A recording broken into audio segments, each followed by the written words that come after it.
Саламатсыздар ма оқушылар, біз бүгінгі сабағымызда прописка әңгімесінің тақырыбы мен идеясын талқылайтын боламыз.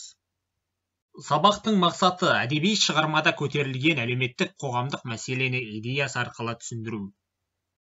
Ендеше оқушылар әңгімені еске түсіру үшін композициялық талдау жасап көрейік.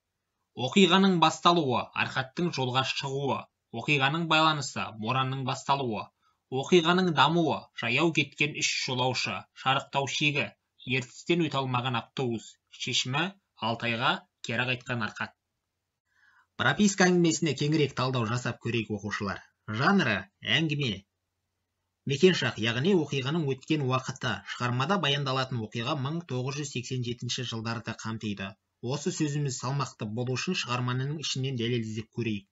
Бәрінен де 4 ай бойы Сергелденге алынғанын айтшы. Сол бір желтоқсанның бұрқағы болмағанда, құда да тыныш, құдағи да тыныш, Алматыға іргелес ауылына пропискаға отыра қояр еді.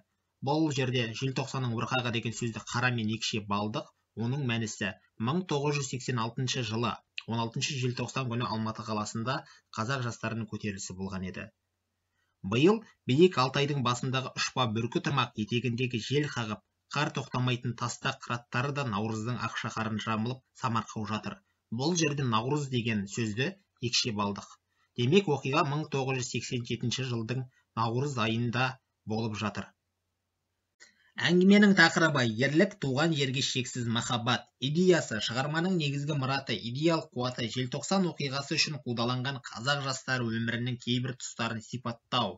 Сондай-ақ автор кеңес өкіметінің желтоқсаншыларға көрсеткен озбырлығын әрі қоғамнан шеттетуге ұмтылған теріс әрекеттерін сынап отыр. Және ұсақ детальдар арқылы қала мен ауылда байланыстыратын жолдардың жоқтығын шебер суреттеген. Оны ұлан асуындағы автобустың аударылуы, ертіс өзенінен өте алмай кейін қайтуы сынды сюжеттерінен байқаймыз. Болашақ ұрпақты Архаттың адуынды сөздер мен қайтпас мінез арқылы ұлтшыл патриот болуға шақырады. Оқу тапсырмасы. Егер сіз автордың орнында болсаңыз, әңгімені қалай аяқтар едіңіз? Өз ойыңызды 4-5 сөйлеммен жазыңыз. Соңында кері байланыс жасайтын боламыз. Менің бүгінгі сабақтан үйренгенім.